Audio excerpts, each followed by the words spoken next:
வாங்க நேரடியா விஷயத்துக்கு போவோம். இன்னைக்கு நாம இதிகாச இலக்கியத்துல ரொம்பவே முக்கியமான, சொல்லப்போனா ஒரு மாபெரும் திருப்பு முனைய அலச போறோம். இளம் ராமனோட அந்த பிரம்மாண்டமான பயணம் ஆரம்பிக்கிற அந்த தீர்க்கமான பதற்றமான தருணம் இதுதான்.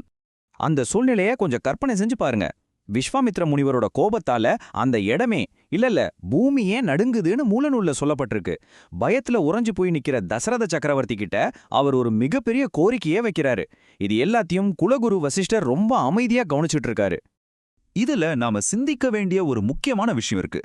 ஒரு பக்கம் தன் உயிரான மகனை பாதுகாக்க துடிக்கிற ஒரு தந்தையோட பாசம், இன்னொரு பக்கம் உலகத்தையே காப்பாற்ற வேண்டிய மிகப்பெரிய தர்மம். இது ரெண்டும் நேருக்கு நேர் மோதுனா என்ன ஆகும்? இதுதான் இன்றைய நம்ம அலசலோட மையப்புள்ளி. விஸ்வாமித்திரர் ஏதோ சாதாரணமா ஒரு உதவி கேட்கலங்க. அவருக்கு ஒரு பிரபஞ்ச அளவிலான பெரிய சிக்கல் இருக்கு. அவர் ஒரு புனிதமான யாகம் பண்ணிட்டு இருக்காரு. அது முடிகிற நிலைமையில இருக்கு. ஆனா மாரீசன், சுபாகு அப்படிங்கிற அரக்கர்கள் மாமிசத்தையும் ரத்தத்தையும் வீசி அதை கெடுக்கிறாங்க. அவர் ஒரு கடுமையான விரதத்துல இருக்கிறதால அவரால் அந்த அரக்கர்களை சபிக்கவோ அவங்க கூட சண்டை போடவும் முடியாது. அதனாலதான் அந்த யாகத்தை காப்பாத்த மூத்த இளவரசனான ராமனை தன்னோட அனுப்புமாறு அவர் தசரதர்கிட்ட கேட்கிறாரு. இந்த இடத்துல ஒரு சுவாரஸ்யமான முரண்பாட்டை நாம கவனிக்கணும். அதாவது தசரதரோட பார்வைக்கும் விஸ்வாமித்திரோட பார்வைக்கும் உள்ள வித்தியாசம். தசரதர் என்ன நினைக்கிறாரு? ராமன் 16 வயசு கூட ஆகாத ஒரு சின்ன பையன். அவனுக்கு அரக்கர்களோட மாய போர் தந்திரங்கள் எல்லாம் தெரியாதுன்னு பயப்படுறாரு. ஆனா விஸ்வாமித்திரரோ ராமனுக்குள்ள இருக்கிற அந்த தெய்வீக சக்தியை வெளிவர காத்துட்டு இருக்கிற ஒரு மாபெரும் காப்பாளனை பாக்குறாரு. ராமனை விட்டு பிரிஞ்சா என் உயிரே போயிடும்னு தசரதர் சொல்றாரு. இது ஏதோ கோழைத்தனம் கிடையாதுங்க. இது ரொம்பவே இயல்பான, நம்ம எல்லாருக்கும் புரியக்கூடிய ஒரு அப்பாவோட தவிப்பு. தன் இளம் மகனை அந்த ஆபத்துக்கு அனுப்புவதற்கு பதிலா என் முழு படையும் நானே திரட்டிட்டு வந்து போரிடுறேன்னு அவர் முனிவர்கிட்ட கெஞ்சி கேட்கிறாரு. இந்த இடத்துல பதற்றம் அதோட உச்சத்துக்கே போகுது. தசரதர் இப்படி சொன்னதும் விஸ்வாமித்திரருக்கு கோபம் தாங்கல. தருகிறேன் என்று சொல்லிவிட்டு இப்போ பொய்யாக்குறீரே, நான் வந்த வழியே திரும்புகிறேன்னு சொல்லி அங்கிருந்து கிளம்புறதா எச்சரிக்கிறாரு. கொடுத்த வாக்கை காப்பாற்ற தவறுவது புகழ்பெற்ற இக்ஷ்வாகு வம்சத்துக்கே செய்யப்படுற ஒரு மிகப்பெரிய துரோகம்னு அவர் ரொம்ப கடுமையா சொல்றாரு. எல்லாம் முடிஞ்சது, நிலைமை கைமீறி போச்சுன்னு நினைக்கிற அந்த கடைசி வினாடியில தான் குரு வசிஷ்டர் குறுக்கிடுறாரு. கொந்தளிச்சிட்டு இருக்கிற அந்த புயலை அமைதிப்படுத்த தேவையான ஒரு சரியான வழிகாட்டலை வழங்கி அவர் ஒரு தலை சிறந்த வழிகாட்டியா இங்கே செயல்படுறாரு. வசிஷ்டர் சொல்ற லாஜிக் ரொம்பவே சரியானது. ஒரு அரசன் எந்த காரணத்துக்காகவும் கொடுத்த வாக்க மீறவே கூடாது.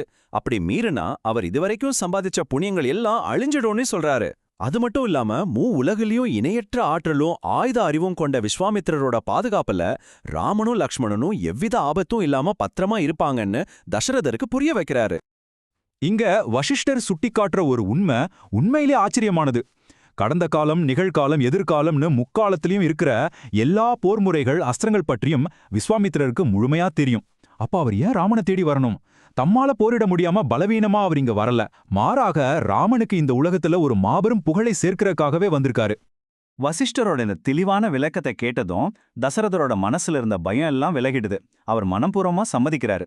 ராமனும் லக்ஷ்மணனும் புறப்படுறதுக்கு முன்னாடி வசிஷ்டர் மற்றும் அவங்க தாய்மார்கள் ஆசீர்வாதம் வழங்குற அந்த தருணம் ஆரம்பத்திலிருந்து அந்த பதற்றத்தை எல்லாம் நீக்கிட்டு ஒரு நெகிழ்ச்சியான அழகான சூழலா மாறுது. இந்த மூல நூல்ல இருக்கிற ஒரு அற்புதமான உருவகத்தை நம்ம கண்டிப்பா பேசணும்.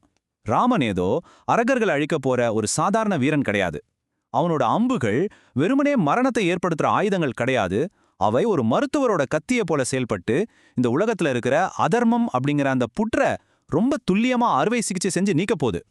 ரொம்ப பாதுகாப்பான அந்த அரண்மனையை தாண்டி தர்மத்தை காப்பாத்த அந்த சிறுவர்கள் முதல் முறையா அடியெடுத்து வைக்கும்போது என்ன நடக்குது தெரியுமா? இயற்கையே அவங்களோட இந்த பயணத்தை கொண்டாடுது. ஆகாயத்திலிருந்து பூமழை பொழியுது.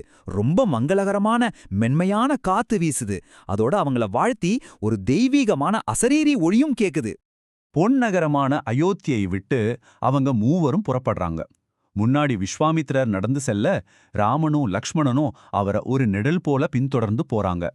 இந்த மூவரும் ஒன்னா நடந்து போற அந்த பயணத்தை ஒரு கம்பீரமான முத்தலை நாகம் ஊர்ந்து செல்வதை போல மூல நூல்ல ரொம்ப அழகா வர்ணிச்சிருக்காங்க.